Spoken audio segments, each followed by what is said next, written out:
ఇంట్లో ఒక టెలికాస్ట్ కావడం జరిగింది, ఒక కార్యక్రమము. ఆ కార్యక్రమంలో రాధాకృష్ణ గారు రాజకీయాలకి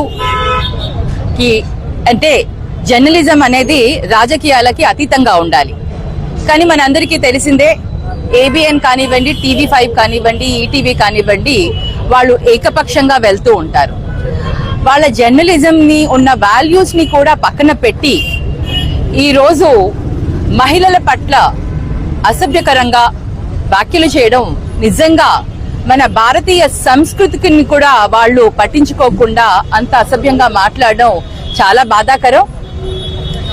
అసలు మన భారతదేశంలో వివాహానికి ఒక పవిత్రత ఉంది, అన్నా చెల్లెల సంబంధానికి ఒక పవిత్రత ఉంది, ప్రతి ఒక్క రక్త సంబంధానికి ఒక పవిత్రత ఉంది.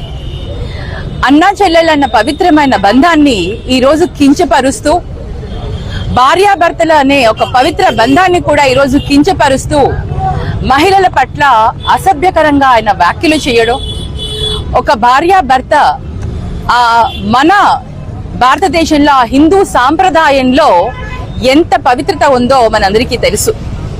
ఒక భార్యను చెల్లెలుగా భావించే విధంగా భావిస్తూ వాళ్ళకి మరీ వివాహం చేయడం అంటే ఎంతటి దిగజారిపోయిన వ్యాఖ్యలు ఒక మీడియా చేసింది అంటే ఇది నిజంగా మీడియాకి కూడా, అసలు మీడియా వరల్డ్ లో కూడా ఇదొక నిజంగా చాలా దురదృష్టకరమైన రోజు కింద మనం భావించాలి. మీరు ఎటు పక్కన ఒక సింగిల్ గా మీరు ఒక రాజకీయానికి పట్ల మీరు మాట్లాడాలని అనుకుంటే మీరు వేరుగా ఎంతో మాట్లాడొచ్చు. కానీ మహిళలు, మన సంస్కృతి, వీటిని అసభ్యంగా మాట్లాడితే మీరు సమాజానికి ఏం మెసేజ్ ఇవ్వాలనుకుంటున్నారు? రాధాకృష్ణ గారు ఈ విధంగా బిహేవ్ చేయడం, ఈ విధంగా ప్రవర్తించడం అందరు మహిళా లోకానికే ఇది నిజంగా చాలా బాధాకరం. మహిళలుగా మేము చింతిస్తున్నాము. ఇటువంటి వ్యాఖ్యలు చేయకూడదు. ఈ విధంగా ముందు కూడా ఎవరికి కూడా ఎటువంటి ఛానల్స్ కానీ ఎవరు కూడా, అలాగే ఏ రాజకీయ పార్టీలు ఎవరు కూడా ఇంత అసభ్యంగా మాట్లాడకూడదు అని ఈ రోజు వైఎస్ఆర్సీపీ పార్టీ తరఫున ఆదోనిలో మాజీ ఎమ్మెల్యే గారు సాయి ప్రసాద్ రెడ్డి అన్నతో కలిసి ఇక్కడ మేము రిప్రజెంటేషన్ ఇవ్వడం జరిగింది. పోలీస్ స్టేషన్ లో తప్పకుండా యాక్షన్ తీసుకోవాలి, మన సంస్కృతిని కూడా కాపాడాలి.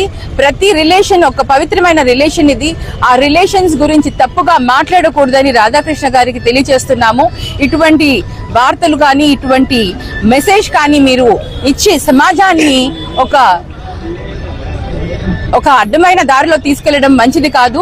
యువతకు మంచి నేర్పించాల్సిన ఈ రోజుల్లో మీరు ఈ విధంగా మాట్లాడడం అస్సలు మంచిది కాదనేసి మహిళలందరి తరఫున నేను చాలా స్ట్రాంగ్ గా, వైఎస్ఆర్సీపీ పార్టీ తరఫున చాలా స్ట్రాంగ్ గా నేను వాళ్ళకి తెలియజేస్తున్నాను. వి విల్ నాట్ యాక్సెప్ట్, మేము దీన్ని యాక్సెప్ట్ చేయము, దీన్ని తీవ్రంగా ఖండిస్తున్నామని మీడియా పరంగా నేను తెలియజేస్తున్నాను.